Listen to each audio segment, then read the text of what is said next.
Hello, I'm Miss J, and today I'm going to go over the instruments and procedural steps for the composite procedure. So, in dental assisting, the composite procedure is a procedure that we do to fill a cavity, right? A cavity is decay found in the tooth. And so, in order for the doctor to restore the appearance and function of the tooth and stop the further spread of decay, we do fillings or AKA composites in dentistry. Okay. So first things first, as a dental assistant, you need to be able to identify your composite kit, right?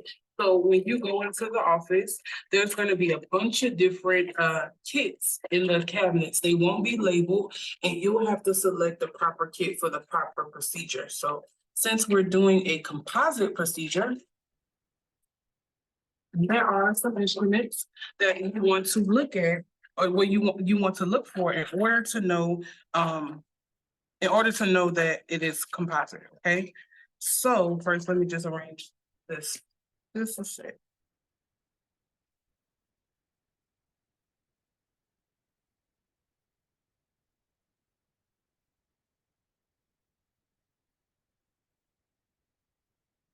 All right. So when I'm looking for the proper kit to set up for the composite procedure, there are a few instruments I will look for, okay? So one of them will be my packing instruments, right? So the ball burnisher, it has balls on both ends. This is used to pack in posterior teeth, okay?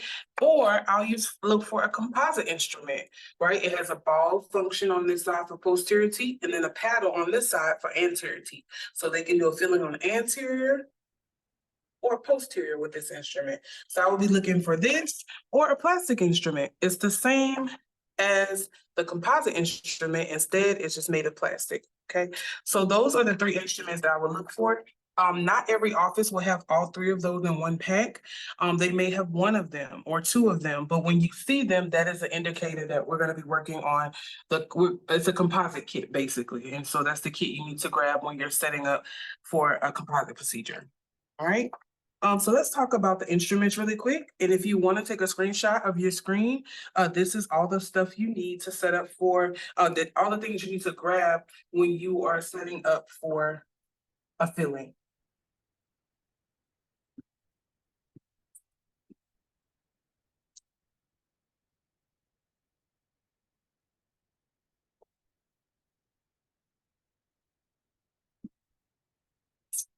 Right? So yes, everything that you need to set up for filling. Only thing we're missing is our anesthetic. Let's go ahead and put that in.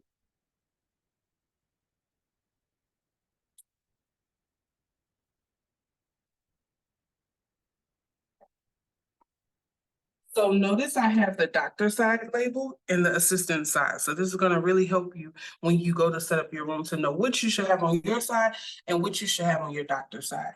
All right. But before we talk about all of that, again, let's go and talk about the instruments. So in the composite kit, we have our basic instruments. This is called a basic setup in dentistry. It's the mount mirror, the cotton plier, and the explorer, right? That's going to be in every kit. So you'll have that set up first because you're going to arrange your instruments from left to right. So left being what you're going to use first, and then move on down to what you'll use last, right? Next up, we have a spoon excavator. The spoon excavator, the end of it looks like a spoon on both sides. Okay. That's used to scrape out additional decay. And then again, this is ball burnisher. Has a ball on both sides. Our plastic instrument, it looks just like the composite placement instrument. It has balls on one side and a flat on the other. Okay. Then we have a composite instrument. Same thing as the plastic, except it's not plastic. So ball and paddle. So it's called a composite placement instrument. And then last but not least, we have our articulating paper holder. Once we fill in the tooth, right? Because once the doctor drills through this tooth to clean out all that decay, it's going to leave a hole in the tooth, right? So he's going to have to fill that tooth with some composite material to restore it, and then he's going to cure it. And then sometimes the bite, or most times, the bite is not level or doesn't feel natural. So we use this articulate paper. We have the patient bite down on it, and then the doctor will then smooth off the bite. Okay, so that's very much needed. Also on your tray, you're going to need your topical anesthetic on a cotton tip applicator. Okay, and a gauze, of course, to stop the flowing of the saliva with the anesthetic on it. I'm sorry, with the topical on it. And then we have our syringe. All right. We have our high and low speed, right? This will be the high speed. Why? Because it doesn't have a motor connection. It goes directly into the hose. So this will be the high speed. This one will be the low speed. If you notice there's an opening there, there's a connection for a motor to help it go. So this will be your low speed. This will be your high speed. You're going to need that for this procedure. You're also going to need some burrs, right? You need some polishing burrs, which will be the white stone burr here. We have a gold. Any gold burr is going to be a polishing burr as well. You have a couple round burrs here off to the side, small, medium, and large round burrs. You have a 330, which is a pear-shaped burr. And then you have your football diamond for rapid removal of caries. So you have a couple of burrs here. Your office may remix this a little bit, but here are some of the most commonly seen burrs used in the composite procedure. Hopefully you guys can see that really good.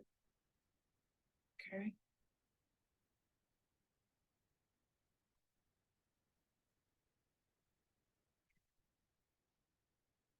Okay, so on the assistant side, we have our materials arranged in the way that we're going to use it. So whenever we do a filling, once the doctor is done cleaning out all of the decay, we're going to have to first etch the tooth. So I put that first. And this is a good rule of thumb for anyone who is just starting out as a dental assistant. Put your materials in the way you're going to use it. So when your doctor needs, the next thing and the next thing, instead of having to like really guess really long and hard what's next, you can look at the order in which you put it and just hand it to them because it's already in order, right? And it's a great way to begin to memorize these things. So the first thing is etching. It is a tooth conditioner. It's going to open up the dental tubules of the tooth, right? And remember, when you pass this to your doctor, you're going to hold it at the blue end, right? At the end that he's not using. On my camera, the end that he's not using, right? So if he's using this end of the etching, you need to hold this end when you pass it. So when I pass, I'm going to pass it to him like this. You never want to pass holding the end that he needs because he's going to have to rotate in his hand before he can use it. So you want to make sure that you give him the end that he is going to work on. So I'm going to hold it from the end of it that he's not going to use, and I'm going to hand it to him like that. Okay, in the transfer zone. The transfer zone is underneath the chin. Okay. All right, so we're gonna put that right there. After we etch, we then have to allow the etching to sit on the tooth for 10 seconds. After those 10 seconds are up, we're gonna rinse the tooth and dry it. And then once you etch, you have to make sure the tooth remains dry. So after he gives that rinse, it's up to you as a dental assistant to make sure that everything else after that is dry, that it remains dry. So the next thing you're gonna hand your doctor to help with keeping the tooth nice and dry are cotton rolls. When you hang your doctor your cotton rolls, you're gonna pass it like this at the chin, like right underneath the chin. That's your transfer zone. You're gonna pass it opened. You don't want to close it because he's going to be grabbing it with a cotton plier. So you don't want to have it too close. So you're going to open it up like that, put it at the chin, let him grab it one by one. So that's going to serve as our form of isolation, right? So we etch, then we isolate with cotton rolls to keep it dry. After we do that, we're going to move over to bond. Okay, this is called bond. Also, guys, be sure to read what everything says because in the office, my bond may be pink, but in your office, it might be blue or it might be black. So don't go by the brand. The brand makes, their bottle of bond as pretty as they want to make it, but every company has a different idea of how they want the outside of their bottle to look. So bond can look the appearance of bond in the office can look from office to office can look very different. So that's why it's very important when you study the steps to the procedure that you also study the material names, not the appearance of them, the material names, because you might run into some etchant that's purple and not blue, right? So you want to know, okay, I know I need etch for this procedure. Let me read all of the stuff in the composite cabinet and make sure I grab actual etch. Okay, actual etch. Let's try to read it. see. Okay, I hope you can see that really clearly. Try to get it there. Maybe I should put my hand. No, okay. Well, etch is spelled ETCH. All right. And then bond, BOND, right? It might say universal bond. But yeah, so for the bonding step, you're gonna put a drop of 2 of bond into your dapping dish. That's what this white tray is called, a dapping dish. You're gonna put a drop or 2. You don't want to use a lot because bond is very expensive, so you don't want to waste it. If you don't need that much, just put a drop or 2 in there. You're gonna dip your micro brush. This blue brush is called a micro brush.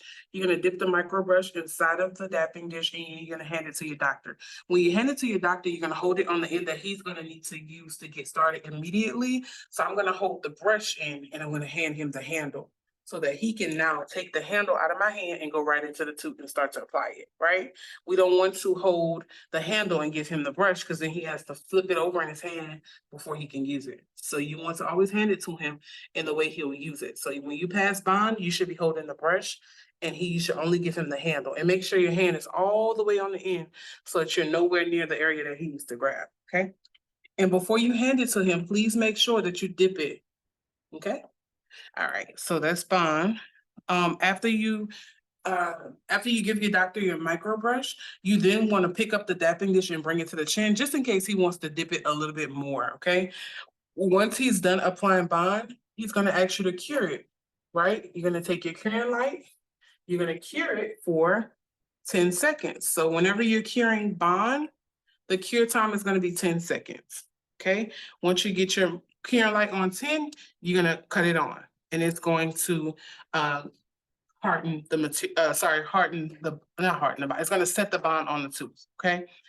So once he's done with bond, now he's ready to move to the composite, right? So this is the actual composite material. This is why we call the procedure composite, because the type of material that we use is actually called resin composite. So this is the actual composite material in this carpio right here, right? All right, in the shade A2, because all of our composite has different shades. We want to restore the natural appearance, so we need to make sure that the shade matches the patient's actual tooth color.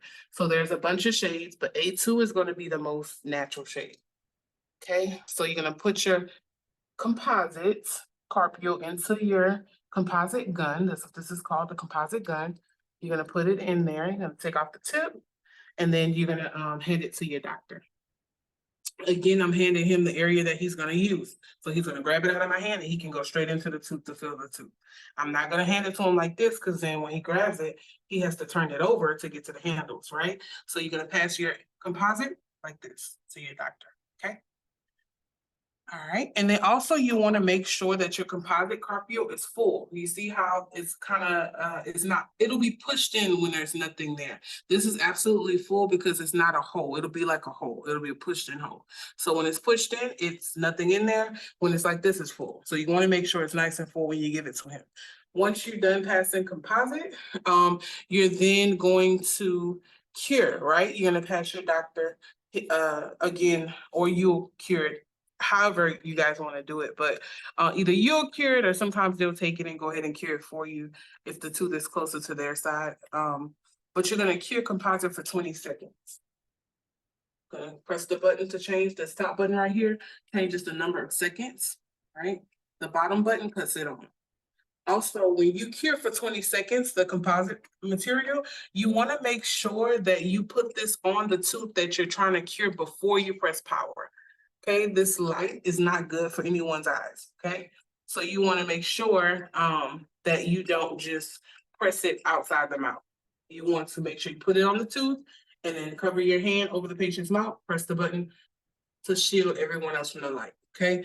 So that is pretty much it for the composite procedure. Once he's done all that, then he'll pull out his articulating paper to check the patient's bite.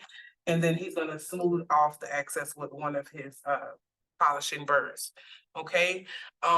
the x-ray for the composite procedure is going to be a bite wing. Okay. The reason why I'm bringing up the x-ray that's needed for this procedure is because before you call your doctor to come in to numb your patient, you need to have an x-ray up.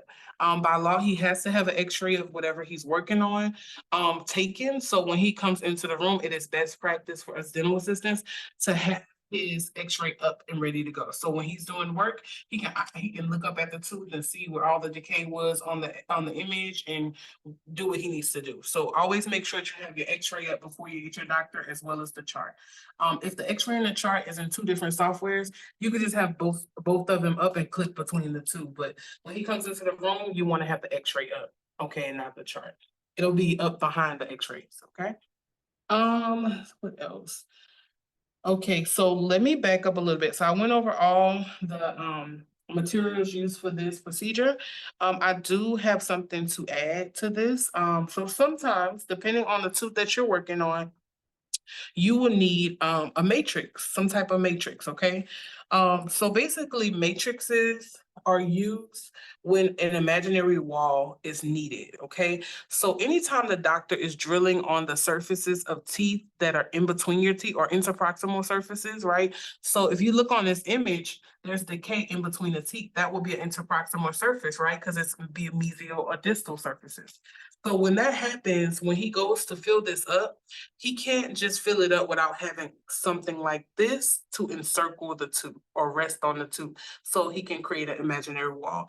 If he doesn't have the imaginary wall when he goes to fill this area that has a hole, he runs the risk of the composite material sticking onto the other tooth because we have nothing to give it form or shape. We have nothing to kind of to kind of serve as a barrier. So he would put this band, which is called a Toffelmeyer matrix band, over the tooth to create an imaginary wall, just temporary, right? He's going to fill up the tooth with the composite gun. He's going to fill it up, but he's going to put the band on first so that once we cure it or cause it to harden with the curing light, once we take it off, it'll have the right form. It won't have a composite going over into the other tooth, okay? So when we're working on posterior teeth, on the mesial or distal surfaces for composite fillings, we will need what's called a Toffelmeyer band, okay? Toffelmeyer band. So you will have to assemble this. You can definitely watch videos online or ask your instructor how to put it together, but you do need to know how to assemble this, okay? That's going to be for posterior teeth. For anterior teeth, anytime we're doing any type of filling on anterior teeth, we're going to need a mylar strip. Now, my mylar strip is clear. All of them come clear, actually. But what I want to say is my mylar strip is really long because I didn't cut it. We will actually cut this up a couple of times because it's too long to just go into the mouth. This will just go up in between the teeth, and it'll be secured by what we call a wedge to hold it in place. And then the doctor would do the filling again with the composite. He would just need this to kind of go in between the teeth so that that composite doesn't touch the other tooth that he's not working on. All right, this is called a wedge. It's called a wedge. Looks like that. The wedge is used to stabilize the band. So whether we're using the Toffelmeyer or Toffelmeyer matrix or our mylar strip, which is MYLAR, our mylar strip, we still need a wedge to secure it in place. So just keep that in mind. And you need as many wedges as interproximal surfaces that you're working on. So for instance, if the doctor is working on 18 MO, right? We know our interproximal surfaces are M and O, right? Because that's the in between the teeth surfaces. So number 18, MO, right? That involves an interproximal surface because we say anything that's mesial or distal is interproximal or in between the teeth. Interproximal means in between the teeth. So we would need one wedge if we're doing 18 MO. If we were doing 18 MOD, now we have two interproximal surfaces. We got the mesial and the distal that we're working on at one time. So we would need two wedges. So you only need as many wedges as interproximal surfaces that the doctor will be filling, okay? Sorry, it's actually one right here. So one wedge if there's only one interproximal surface, two if there's two, okay? And so in the same goes for all the posterior teeth and then for anterior as well. All right, that is all I have for the composite procedure. I did go over the instruments and the steps. I hope this video was very helpful. Make sure you get a screenshot of this on your screen so you can know how to set this up. Also, if you are wondering what you need to do before you call your doctor, I can tell you that real quick too. You want to make sure when you sit your patient down that you take their blood pressure. Okay. After you take their blood pressure, you want to make sure that you get the patient's consent, right? Have them sign consent. After they sign consent, you're gonna go ahead and put on their bib and make sure that they have protective eyewear. Then you're going to pull up your x-ray because you have to have an x-ray before you call your doctor in the room. Then you're going to open your instruments. Make sure when you open your instruments that you have gloves on, right? You don't want to touch anything that's going directly into your patient's mouth. So you make sure you have gloves on when you open up everything. And you don't open your instruments until after your patient is seated in the room. So you would have it in a package, like kind of what you saw at the start of this video. It'll be in a package set up like that. Until you call your patient back. You would do all that, take the blood pressure, get the consent form, put on that bib, give them eyewear, pull up their x-ray, and then go ahead and open your instruments with some gloves on, okay? Once you open up all of your instruments, the last thing you're gonna do is apply topical to whatever area that you're working on with that patient. Rub the topical on the gums. I see a lot of students rubbing topical on the tooth. We're not numbing or injecting the tooth, we're injecting the gum. So you're gonna rub it on side of the gums of the tooth that you're working on. Then you're gonna cover it with a gauze. The gauze is gonna stop the topical from traveling all over the mouth through your saliva, because it'll make the patient's throat feel numb. So to kind of hold some of that saliva in that corner, we cover it with a gauze, okay? Once you apply topical or put the topical stick in the patient's mouth and cover it with a gauze, then you're ready to now take off your gloves because you can't walk out of your operatory with gloves on. You're gonna take off your gloves after you put the topical in them out, because now you're all ready to go, right? So take off your gloves, go and call your doctor. Hey, doctor, we're ready in room 1. Miss April is ready to numb, or whoever your patient's name is, she's ready to numb, right? He's gonna say okay, and then he'll be in shortly. So you just kind of wait around for him. You want to make sure everything on your tray is ready to go, and just stay close to the room so you can see when he goes into the room. Okay. That is pretty much it. So just remember, no PPE when you leave out of the room to go and get the doctor. All right. I hope this video was helpful. Bye for now.